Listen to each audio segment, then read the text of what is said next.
Victims of the punt time here. We're previewing the Rosehill Winter Cup meeting, the time-honoured listed race over 2,400 metres, but we'll also delve into the quaddie legs as well for the meeting. Shean Mark Rhoden join me as always. Shean.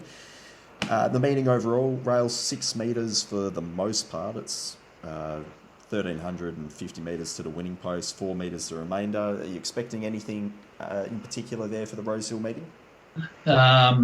Yeah, probably you'd want to be in the first half of the field, definitely. I think 6 metres is normally an advantage to be on the rail there at Rosehill. I don't think we got as much rain as expected, so track only a dead 5. Clear day here at the moment. I'm not sure if we'll get showers later in the day, but I certainly don't think we got as much rain as most thought we would. Okay, that's promising. Mark Rhoden, welcome as always. This meeting, what does it look like at first glance? Pretty standard, good size fields though, and if they hold up, not a bad betting card. Not what you'd call an exciting day's racing on paper, but there's a few different angles, I suppose. Okay. Well, we'll start off in race 6. It's a benchmark 78 over 1,500. Love Tap is the current favourite. Just trimmed up a little bit earlier today into best available $3.30. Zing is $5.50, as is Great House, which opened up a bit shorter. Steely is $8. Everything else is double figures. Mark Shean, I'll start with yourself. Do you have any leaning towards any of these horses in the market at present?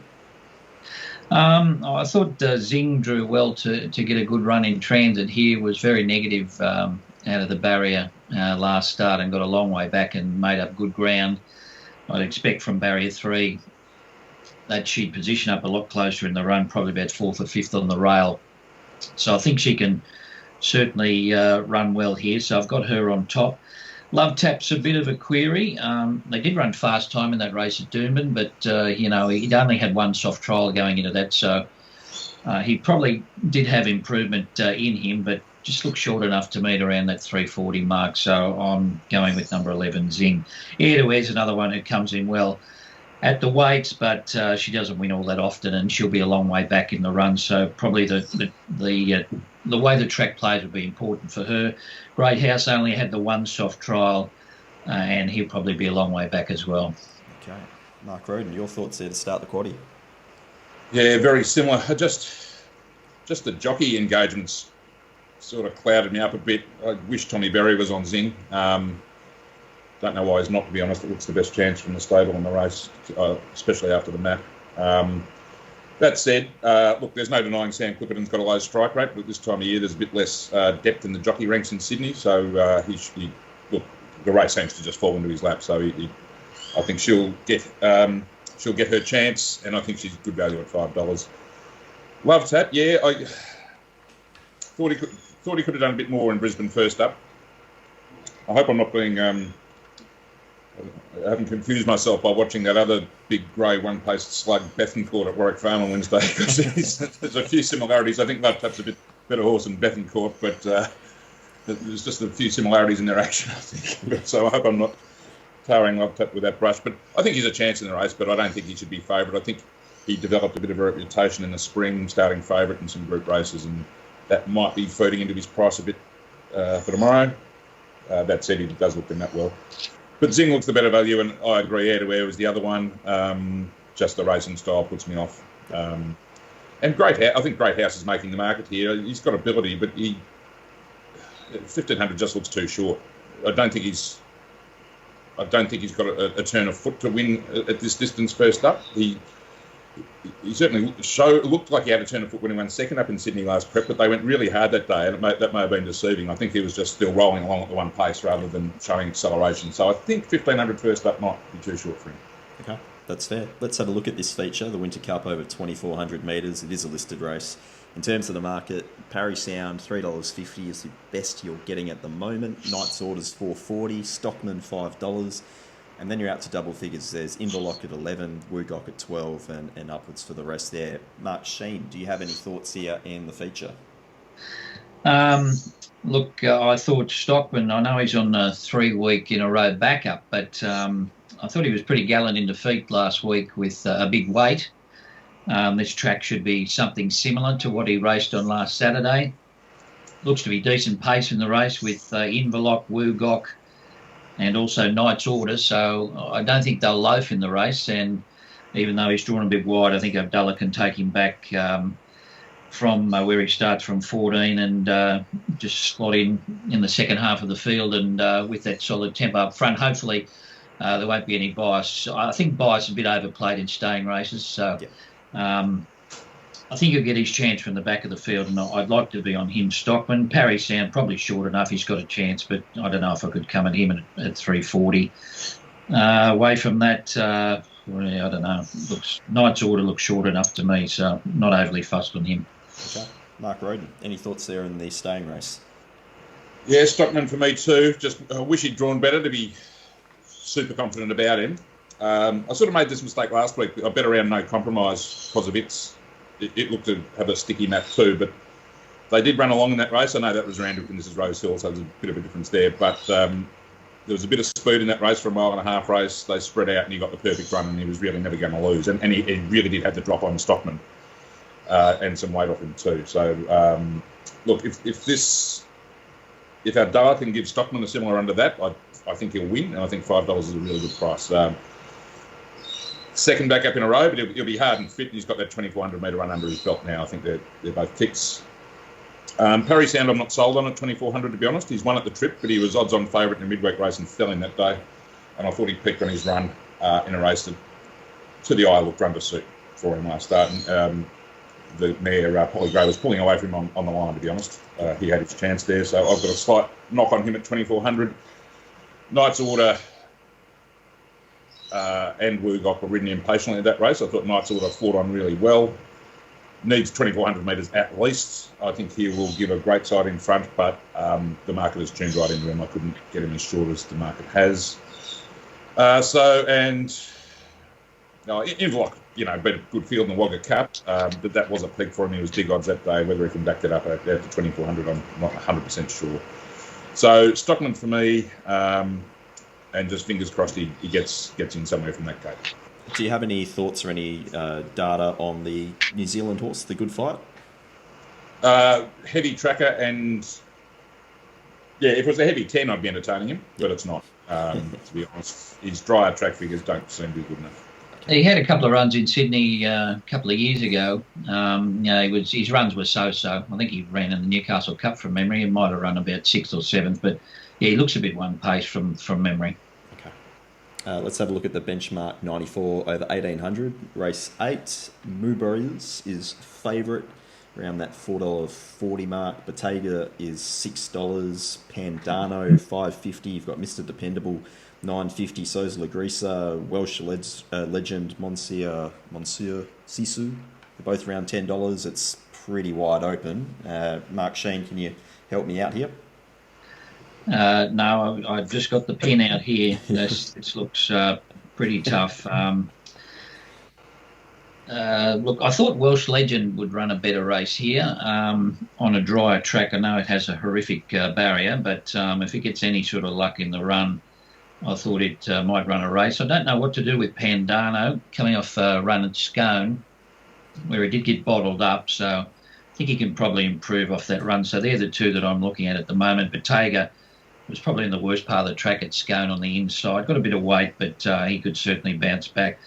Muber is probably short enough now at the price. I think it's a dreadfully hard race. Personally, I'm not going to have a bet in it. Okay. Mark Rhoden, any stabs for yourself? Don't have to bet in this race. Yep. It's not a bad race, but it's very tricky.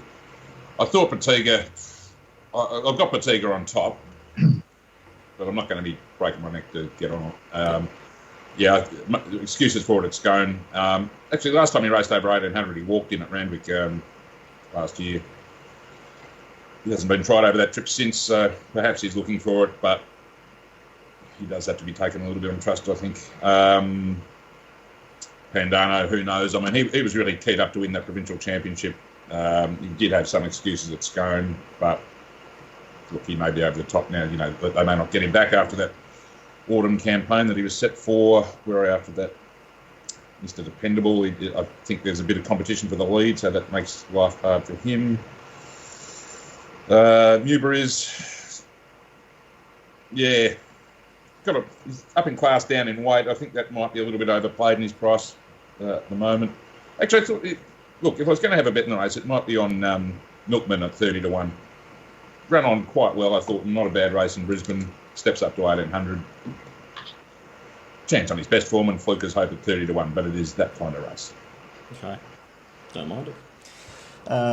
That brings us to the last race 9 on the card, which is the benchmark 78 over 1200. X-Pat is favourite at 370 from Majestic Shot at 6. Exotic Ruby and Starla around the $8 mark. And then Instant Attraction and Sarah $10 to $11 each. Mark Shean, anything for yourself in the last?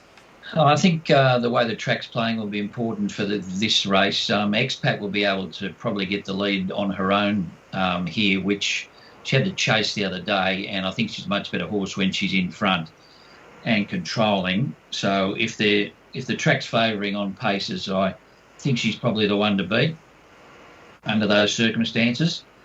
I think number 7, Bring the Ransom, is a good chance here. I know coming off a race where she was pulled up, but last preparation, but she's very good fresh, and she likes a bit of cut out of the track and from a soft barrier. If they can make some ground, I think she's got a hope. Starla is another one who's trialled well and raced well first up, but she does get back in the field. So I think this is very dependent on the way the track's playing. So X-Pat for me, if it's favouring leaders. Okay, Bring the Ransom, best available at the moment, is $19. Mark Rhoden, your thoughts there to finish off the card? Yeah, I've ended up with X-Pat on top as well. I'm fairly similar to the market, to be honest here. That X-Pat, couldn't get the lead and had to chase Black Caviar or Ballistic Lover or whatever it's called in that incredible race where it just went 1,000 miles an hour and kept going. Now, Majestic Shot was ridden a bit quieter than normal and went past X-Pat, but X-Pat had done all the chasing there, and Majestic Shot had a better run. I expect Majestic Shot maybe to come across and sit outside X-Pat this time. It's a good form reference. I mean, the time tells you that's a good form reference. But I think their prices are pretty close to what they should be. Starla, I really like to back. I thought her first run was great. Probably best ground that day, but still a really good run, really good figures. Just getting back on the 60-metre rail, a worry. Exotic Ruby will map really well again, I think, but I'm starting to come to the conclusion she might be a bit of a cap and not a line finder. So, if these leaders are just winning, especially in the shoot races, I'll probably have to promote X-Pat a bit more and try and get on it, because the map really could get her home. But I have a top pick anyway, but not a betting race for me at this stage. Okay, well that brings us to the end. Just on that, is that what you're going to be using the first half of the card to try and identify, or are you really not going to be able to get too much information out of, say, the first couple of races? There's a highway over 1,100, 1,800 metre race. Well, I don't know. Look, just the stats tell you the front half of the field and probably inside barriers are preferred. Not essential, but certainly preferred. So I'm just going to play it that way. And if it becomes more pronounced than that, like for instance, on a dry track, the last day of the Rosehill Carnival, it was mad inside on a 6-metre rail that day. Only horse that made ground was Hungry Heart. It was just rails apart from that. I'm not expecting it to be like that on a soft 5, to be honest, but if it is playing that way, then a horse like X-Pat, I mean, the market will find it anyway, but it would have to be promoted. Okay. All right, Mark Shean, your best thoughts on the card, whether it's best bet, best value, best lay bet on the program?